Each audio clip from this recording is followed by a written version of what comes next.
Hello and welcome to CTRL+F, the NSI Cyber and Tech Center's podcast. This season, we are bringing you a series of sessions from one of the nation's leading cyber events, the National Cyber Innovation Forum. My name is Andrew McClure, the president of the National Cyber Innovation Forum, and in this episode, we dive into part one of a conversation with the president and CEO of the Center for European Policy Analysis, Dr. Alina Polyakova, the acting Principal Deputy CIO at the Department of War, Aaron Bishop, the Chief Information Security Officer of Anduril, Joe McCaffrey, General Counsel at the Department of War, Earl Matthews, and the Vice President for Government at OpenAI, Joseph Larson. Stay tuned for a discussion about how emerging technologies are changing military operations, augmenting the warfighter, and redefining the character of warfare. Panelists will explore the legal, technical, operational, and cybersecurity challenges of deploying these new technologies to preserve America's technological and military advantage. This next panel, this next set of panels, we're going to build on some of the topics earlier today. We just got done talking about offensive cyber operations. You heard from Alexei Bulazell and the National Security Council. Of course, the last session talking about how to implement that with the commercial and government relationship. Tim, come on, sit down. I see everybody else trickling in. Please take your seats as I filibuster up here while you do that. Yeah, laughter. I know some folks are actually listening to me right now. I'm going to go ahead and get the introduction started. And we'll get kicked off this next panel called The Future of AI in National Defense. So we're going to have Earl Matthews, Joseph Larson, Joe McCaffrey, Aaron Bishop, and Alina Polyakova joining us. So the Honorable Earl Matthews is the General Counsel at the Department of War. He was appointed by the President with the advice and consent of the Senate and sworn in July of 2025. He serves as the Chief Legal Officer at the Department and the Principal Legal Advisor to the Secretary of War. We have Joseph Larson. He's the Vice President and Head of Government at OpenAI, where he leads the company's engagement with local, state, federal, and international government partners. Formerly, he was the Chief of Staff at Anduril. He was the inaugural Deputy Chief Digital and Artificial Intelligence Officer for Algorithmic Warfare and remains a Colonel in the Marine Corps Reserves. Joe McCaffrey also joining us is the Chief Information Security Officer at Anduril, and Joe, in that role, leads the Information Security, IT Infrastructure, and Classified Systems teams for Anduril. And the Honorable Aaron Bishop is the Acting Principal Deputy CIO at the Department of War, where he is in charge of all of cybersecurity. This panel is moderated by Alina Polyakova, who's the President and CEO of the Center for European Policy Analysis. So Alina, over to you. I can ask you to sit. So it's such a pleasure to be here. Thank you so much, Andrew and the rest of the team, for putting together what has been an incredibly insightful and thoughtful day of conversations already. We don't have a lot of time for this, so I'm going to get right into it. And I'm going to mix things up a little bit. And I'm actually going to kick it off to you first, because obviously you're General Counsel of the Department of War, and the department has made huge strides over the last year and a half in particular in integrating new and emerging technologies, AI. I want to give you an opportunity to highlight what you would see as, 1 to 2 key achievements during your time in the department. Thanks, Alina. Thanks for having me. As you know, the Department of War is the largest employer in the United States. We've got 2 million employees across the uniform, the joint force, and the civilian workforce. And so we employ AI to really drive innovation within the department. So it's not just AI on the battlefield that gets the focus, but we use AI for our human resources capabilities, for healthcare, for both our military personnel and our families, for logistics, to get beams and bullets to our troops. So we're employing AI in myriad ways. And of course, we are using AI to help us better discriminate between civilians and non-combatants, combatants and civilians on the battle space. We're using AI for our intelligence and our intelligence systems. AI play a crucial role in recent kinetic operations, whether they be Anduril or Epic Fury. So AI is being employed at scale. We've engaged all the major AI companies, and we're probably the only entity within the country that's doing that. Well, thanks for that. And of course, you already mentioned the importance of the private sector in driving so much of this change and how the department is thinking about the public-private partnership. So we have two great companies represented here in this panel. Joe, Larson, I'm going to kick it over to you. OpenAI, of course, is one of the global innovators, if not the global innovator when it comes to frontier models, when it comes to defense technology innovation as well. I'm going to get to Anduril here shortly. It's a great partnership between all the companies. But I want to ask you a little bit more about how do you think strategically about the defense side of emerging tech and AI in particular? Obviously, as Earl said, AI is here to stay. It is already shifting and will continue to shift the character of war, if not the nature of war. So how do you all in OpenAI work with the department? Where do you see the greatest opportunity to ensure that whatever the department's needs are being fulfilled in a secure way that serves U.S. national security at the end of the day? Yeah, absolutely. Thank you. Thank you for the invitation to speak as well. It is interesting. This is a cyber event, and we're having a panel on AI. When we think about the last 10 or 15 years, most large organizations, and I think the Defense Department and the U.S. government as a whole is no different in the sense that they've sort of treated them as discrete disciplines. I have my AI people here, my cyber people here, and to the extent your organization executes like you're organized, they're operating on different planes and they have different priorities.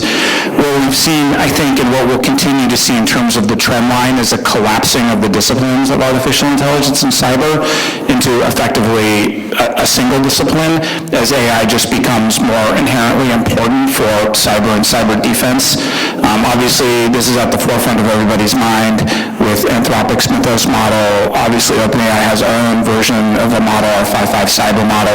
We don't have a great name like Mythos. We probably need to work on our branding. But the bottom line is these models are going to be available and they're going to be critical for the U.S. government to have early access in order to defend government networks. And so I think that's a priority when we talk about working with the U.S. government as a whole and with the defense and intelligence establishment in particular. So in order to advance that, we've opened up a government trusted access program for cyber that essentially allows the government access to the models early in a pre-release status, in a favored status, in order for them to get access before they're publicly released in order to service.